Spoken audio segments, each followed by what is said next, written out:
Assalomu alaykum hurmatli obunachilarim va Grand Mobile o'yinchilari. Sizlarni videoyimni ko'rib turganimdan xursandman va bugungi videoyimiz yana MVD arzamas haqida bo'lib o'tadi do'stlar.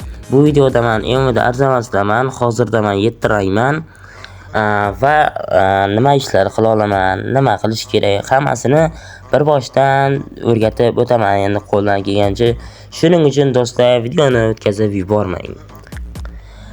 Do'stlar, sizlarga e'lon qilib qo'ymoqchiman. Hozirda biz Livers RP o'yinini chiqarganmiz, ya'ni o'zbekcha o'yin. Shuning uchun sizlarni Liversga taklif qilib qolaman do'stlar. Qani bo'lmasam men hozir sizlarga organizatsiyani ko'rsatib, o'zimning dostuplarimni ko'rsatib o'tmoqchiman do'stlar. Qani bo'lmasa boshladik. Va biz organizatsiyaga kirib olamiz do'stlar. Hozir bu yerda men mana Powerseed, Snap Figure, ya'ni vigor berish, rang ko'tarish, rang tushirish, fraksiyadan chopish o'shanaqa dostuplar bor va bu nikim meni hozir Artyom Valentin nikdaman do'stlar. Lekin hozir Artyom Valentindan chiqdim do'stlar. Shuning uchun yana o'sha Milan Markusman do'stlar. Lekin boshqa serverlarda nikim boshqacha baribir. Va do'stlar, menda hozir uje zadaniya ham qilib oldim do'stlar. Hozir bu yerda anaqa bo'layotgan ekan, ya'ni stroy bo'layotgan ekan va do'stlar hozir 7 rangda katta mashinalar minsa bo'ladi. Masalan, Gelik, Kamazlar minsa bo'ladi do'stlar.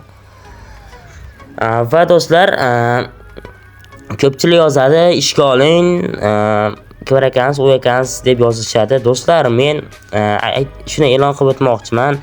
Bu video chiqqanda men uje MVDdan chiqib ketgan bo'laman do'stlar. Shuning uchun ishga ola olmayman MVDdan, lekin ishga kirib berishim mumkin. Bunaqa xizmatlarim ham bor. Faqat pulli hammasi do'stlar. Va do'stlar, iloji boricha do'stlar, ko'proq ishga olish to'g'risida yozmanglar, iltimos qilaman, chunki men prosta o'rgatib o'taman dostuplarni. Tushunasizlar degan umiddaman do'stlar.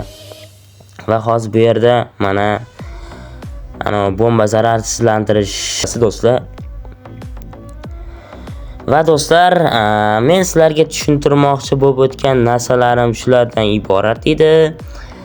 Keyingi videolarda ko'rishguncha xayr do'stlar, omon bo'linglar va kommentariyada keyingi videolarim nima haqida chiqishini yozib qoldirsanglar. Va do'stlar, ushbu video haqida o'zingizni reaksiyangizni qoldirishingiz mumkin kommentariyalarda do'stlar.